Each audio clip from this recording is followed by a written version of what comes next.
মক্কা মদিনায় 20 রাকাত তারাবি হয়। সহিহ হাদিসের আলোকে তারাবি কত রাকাত? মক্কা মদিনা হলো সরকারি মসজিদ, সরকারের পক্ষ থেকে 20 রাকাত হয়। সৌদি আরবে আর কোনো মসজিদে 20 রাকাত হয় না।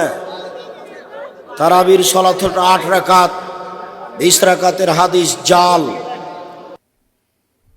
তার মানে একটা কথা জানা থাকলে অন্যকে বলে দিতে হবে, কথা মুহাম্মদ সাল্লাল্লাহু আলাইহি ওয়াসাল্লাম বলেন।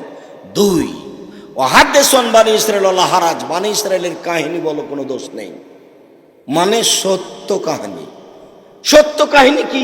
একটা শোনাই সত্য কাহিনী। বুখারী মুসলিমের হাদিস, হাজার হাজার বছর আগেকার কাহিনী। 3টে শিশু বাচ্চা মায়ের কোলে কথা বলেছিল দুধ খাওয়ার সময়। 3টে শিশু বাচ্চা দুধ খাওয়ার সময় মায়ের কোলে কথা বলেছিল। তার একজন হলেন ঈসা আলাইহিস সালাম। আর দ্বিতীয় জনের ঘটনা হলো এই, হাজার হাজার বছর আগে একজন লোক ছিল, তার নাম ছিল জোরাইজ। তিনি গির্জা ঘরে ইবাদত করতেন। ফাজাত উম্মুহু, ইতিমধ্যে তার মা আসলেন। তার মা এসে তাকে ডাকলেন। তখন জোরাইজ মনে মনে ভাবলো, উসালে উজিবহা, আমি এখন সালাত আদায় করব না মায়ের ডাকে সাড়া দিব? আমি এখন সালাত আদায় করব না মায়ের ডাকে সাড়া দিব? ভাবতে ভাবতে দেরি হয়ে গেছে। তখন মায়ে বলছেন, আল্লাহুম্মা লা তুমিতু হাত্তা তুরিয়াহু ওজুহাল মুমিসাত, আল্লাহ তুমি এই ছেলের মরণ দিও না। আমার ডাকে সাড়া দিল না, তুমি এই ছেলের মরণ দিও না যতক্ষণ পর্যন্ত বদ মহিলার সাথে তার দুর্ঘটনা না হয়েছে। পতিতালয়ের মহিলার সাথে যখন দুর্ঘটনা হবে তখন সে যেন মরে। কেন আমার ডাকে সাড়া দিল না? মা রাগ করে এই কথা বলে চলে গেলেন। বলে যেতে না যেতে একজন মহিলা চলে এসেছে। তাকাল্লামাতা, মহিলা চলে এসে তার সাথে জেনার প্রস্তাব দিল। বা তিনি অস্বীকার করলেন। ছি ছি ছি ছি ছি ছি, বলো কি তো। মহিলা একটা রাখালের কাছে আসলো। ফাম কানাথো, রাখালকে চেপে ধরে জেনা করলো। ফাওলাদাত গোলামান, তারপর মহিলা একটা বাচ্চা প্রসব করলো। ফাকারাত, মহিলা বলে দিল, হাজাবিন জোরাইজ, এই বাচ্চা হলো জোরাইজের সন্তান। জনগণ জেনে গেল, হইচই করে ফাতাহু, জনগণ তার কাছে আসলো। এসে তার গির্জা ঘরকে ভেঙে করে খান খান করে দিল, ধুলা ধুলা করে দিল। ওয়ানজালু, তাকে টেনে হেঁচড়ে রাস্তায় নামিয়ে দিল। অসভ্য, যার যা ভাষায় জুটলো সে তাকে ওইভাবে গালি দিল। বেটা, এখানে তুমি ইবাদত করো আর জেনা করো, তুমি ঢং শুরু করেছ। যে যেভাবে পারলো মারা ধরা বলা, এইভাবেই সিনেমা দেখে মানুষের ইমান ধ্বংস করে। তো এইবার ফাঁকামা, তিনি দাঁড়ালেন, অথবা ওযু করলেন, সাল্লা রাকাতান, 2 রাকাত সালাত আদায় করলেন। 2 রাকাত সালাত আদায় করে দুধের বাচ্চার কাছে গিয়ে বলছেন, ও দুধের বাচ্চা, বলো তোমার আবুকা, তোমার বাপকে? তখন দুধের বাচ্চা বলছে, আবিয়া রাই, আমার বাপ হচ্ছে রাখাল।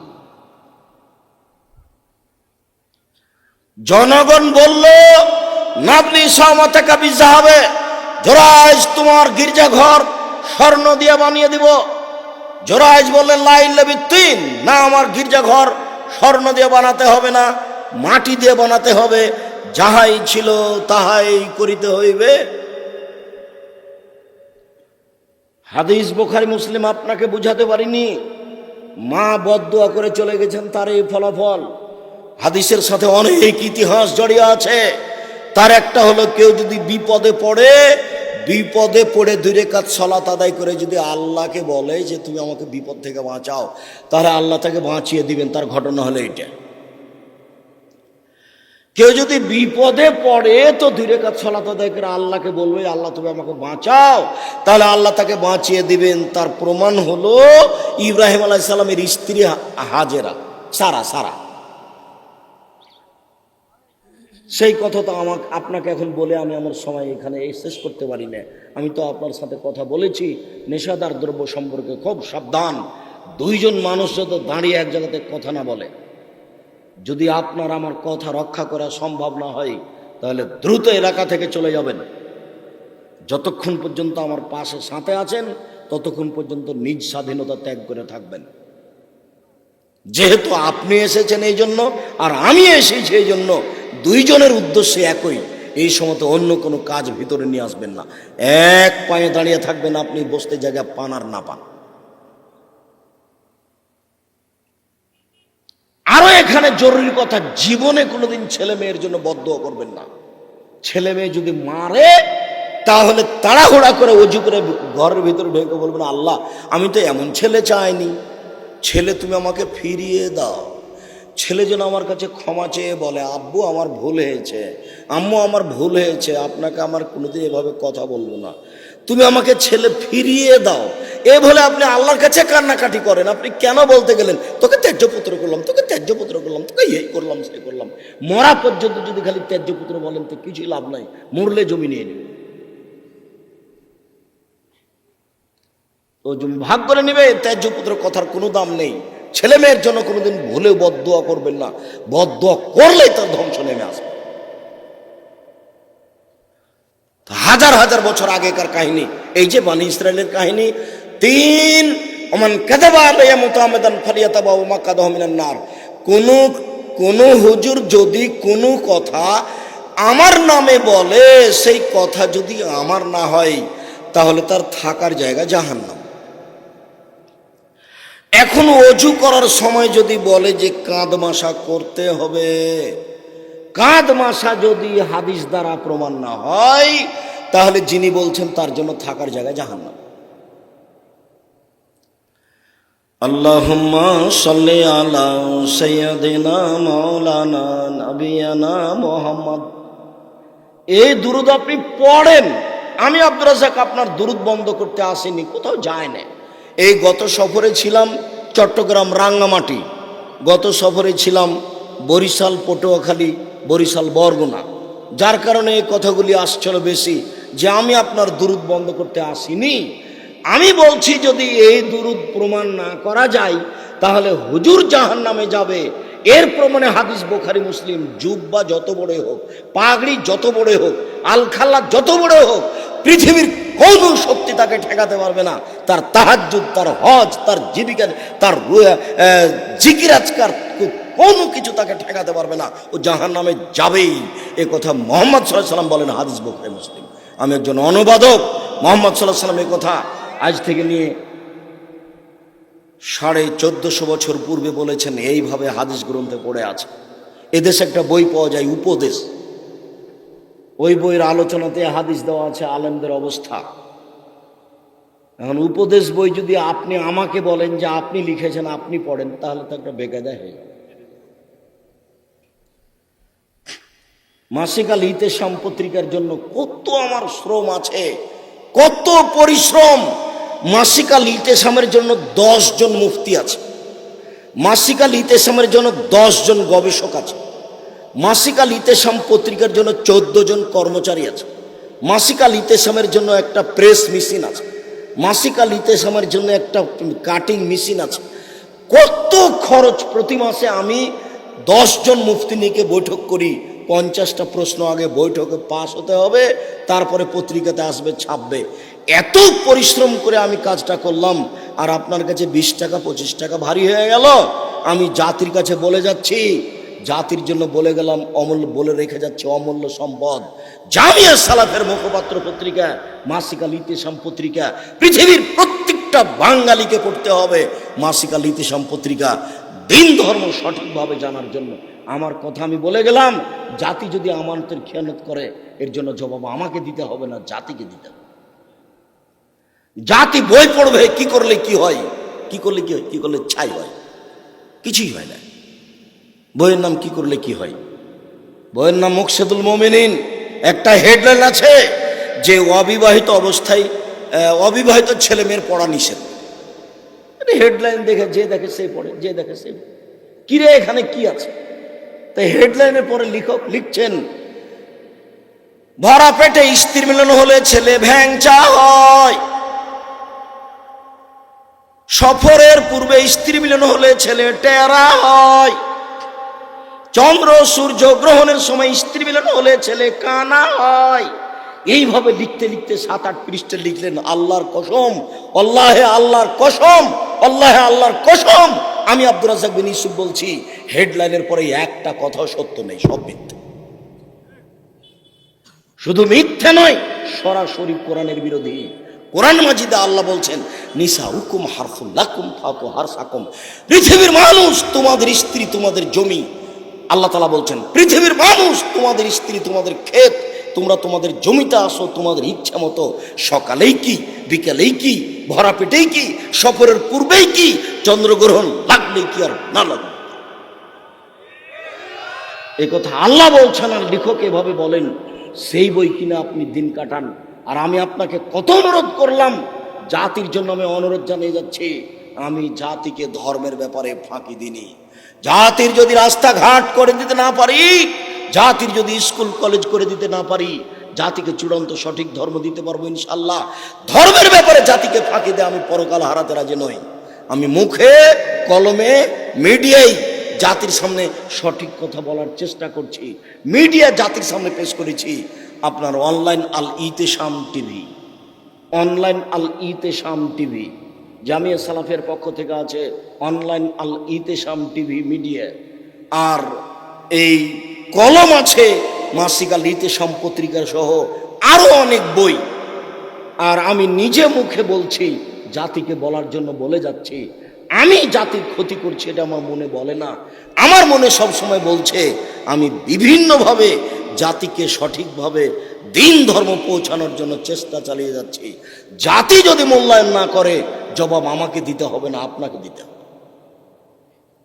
যার কারণে মাঝে মধ্যে বলেছি, যুবক আমার বক্তব্যের সাথে মুনাফিকি করো না, দেখো আমি যেটা বলছি সেটাকে মূল্যায়ন করার চেষ্টা করিও। সম্মানিত দিনী ভাই বোন, আল্লাহর নবী বললেন, পৃথিবীর মানুষ আমার একটি কথা জানা থাকলে অন্যকে বলো। 2, বানী ইসরায়েলের কাহিনী বলো। 3, কেউ যদি কোনো কথা আমার নামে বলে, সেই কথা যদি আমার না হয়, তাহলে তার থাকার জায়গায় জাহান্নাম। হুজুর যত বড়ই হোক, জুব্বা যত বড়ই হোক, যার কারণে হুজুর মুখ দিয়ে যে কথা বলছে সেটাকে ঠিক করে নিতে হবে নবীর কিনা। হুজুর যে কলম ধরলেন, কলম ধরার আগে ঠিক হতে হবে যেটা উনি কলমে লিখলেন সেটা ঠিক কি বেঠিক। এদেশের মাটিতে প্রায় 3 লক্ষ মানুষের বানানো হাদিস আছে। ফাজাইল আমলে বই আছে যে আদম আলাইহিস সালাম ভারত থেকে 60,000 বার হজ করতে গেছেন। তাহলে বয়স হতে হবে 60,000 বছর। বয়স কত হতে হবে? 60,000 বছর। 60,000 বছর কি এখানে আছে গো?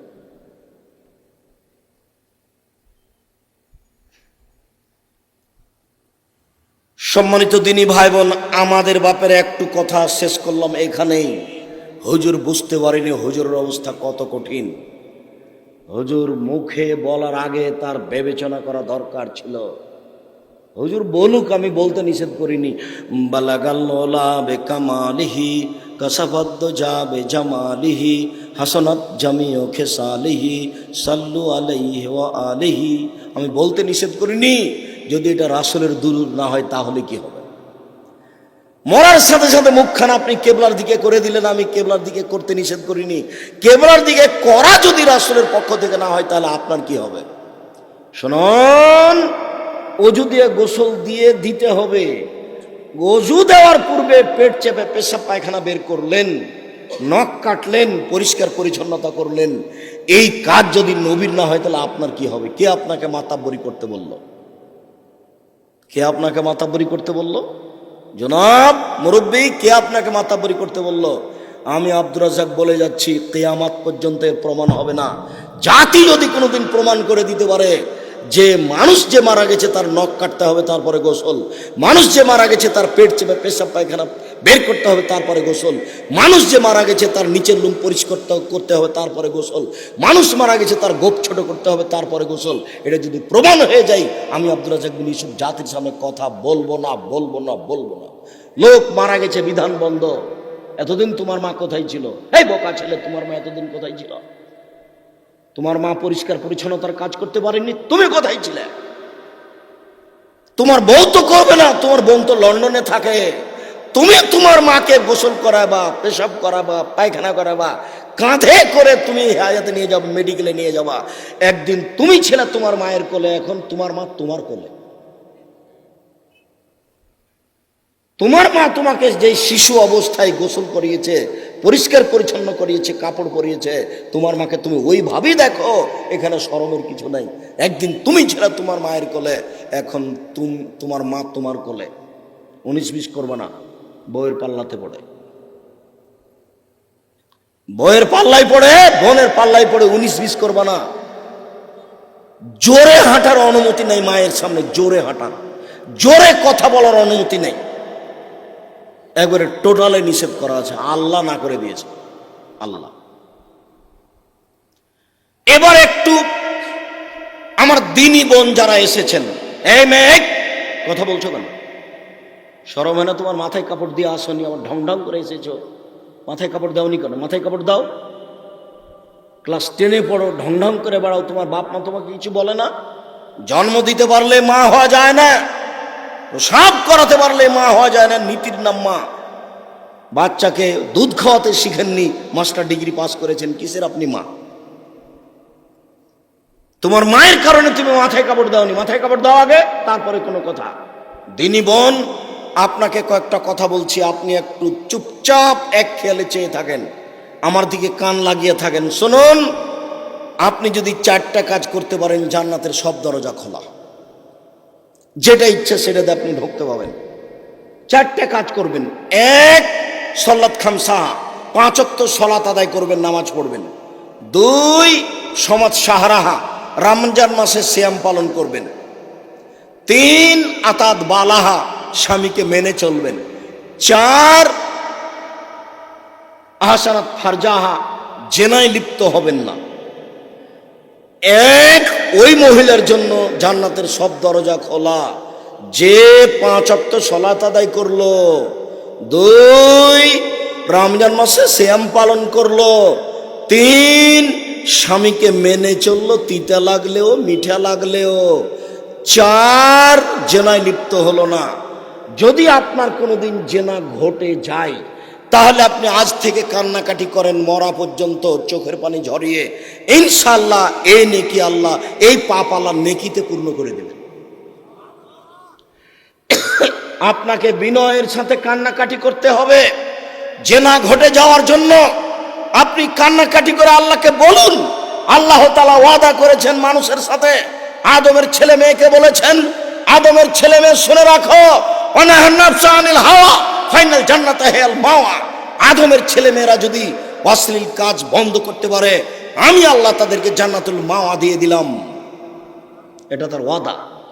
এই যুবক তুমি শোনো, তুমি যদি আজকে অশ্লীল কাজ বন্ধ করতে পারো, তোমার জন্য জান্নাতুল মাওয়া রেডি করেছেন, এ কথা আল্লাহ তাআলা বলেন। অতএব 4টা কাজ করুন।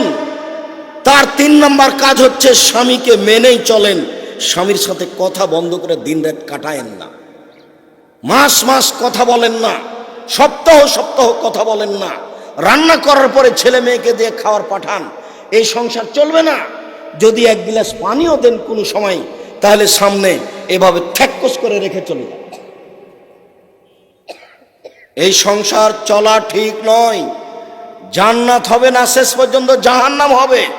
আপনার স্বামী আপনাকে গালি দেয়, এ কথাই ঠিক। আপনার স্বামীর মুখ খারাপ, এ কথাই ঠিক। আপনার স্বামী আপনাকে মারে, এ কথাই ঠিক।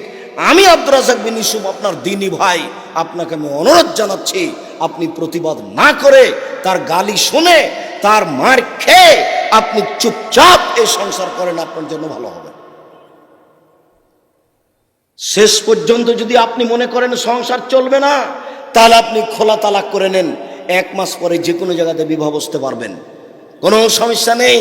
কাজীর কাছে গিয়ে খোলা তালাক করে নেন, চেয়ারম্যান মেম্বারের কাছে খোলা তালাক করে নেন, আর এক জায়গাতে বিবাহ বসেন 1 মাস পরে। কিন্তু এইভাবে কথা বন্ধ করে মাস মাস সপ্তাহ সপ্তাহ কাটায়েন না, এটা জায়েজ নয়। এবার আপনাদের কাছে চলে আসলাম, তারপরে আমরা বিষয়ে যাচ্ছি দ্রুত, এক খেয়ালে চেয়ে থাকবেন। আপনার জন্য জরুরি কাজ 5টা, স্বামী হিসাবে জরুরি কাজ 5টা। 1, যে মানের খাচ্ছেন সে মানের খাওয়াবেন। 2, যে মানের পড়ছেন সে মানের পড়াবেন। 3, ওলা তুকাব্বে, কখনো কটু কথা বলবেন না। স্ত্রীকে কটু কথা বলতে হয় না, স্ত্রীকে গালি দিতে হয় না, নিন্দা করতে হয় না। ভুলেও বলবেন না তোমার ঠোঁটটা মোটা, ভুলেও বলবেন না তোমার রং কালো, তাহলে আপনাকে ভালোবাসতে পারবে না, 10 বছর ভালোবাসবে না, এক কথা তার মনে থাকবে। আপনি শুধু তার প্রশংসা করবেন, তোমার মতো কোনো মেয়ে দেখি না, তুমি সবচেয়ে ভালো মেয়ে, তোমার আদর্শ আমার কাছে খুব ভালো, সারা রাত পা টিপে দেবে। ও হলো প্রশংসা প্রিয় মানুষ, প্রশংসা করেন, খুব খুব খুশি। আর এমনিতে বলে দিলেন তোমার ঠোঁটটা মোটা, তোমার রং কালো, তোমার স্বভাব ভালো নয়, এগুলো আর শ্বশুর শাশুড়িকে গালি দিবেন, এই সংসার জাহান্নামে চলে গেছে। স্বামী স্ত্রী যত খুশিতে থাকবেন তত সংসার হবে ভালো। আর কোনোদিন স্ত্রীকে হাট বাজার করার সুযোগ দিবেন না, নিজে হাট বাজার করবেন। আর স্ত্রীর জন্য উচিত হবে এইভাবে আপনি মানিয়ে নেবেন, যা নিয়ে এসেছেন তাতেও বলবে যাহাই নিয়ে আসবেন তাতে আমি খুশি, যা নিয়ে আসবেন তাতে আমি খুশি, কাপড় মোটা না চিকন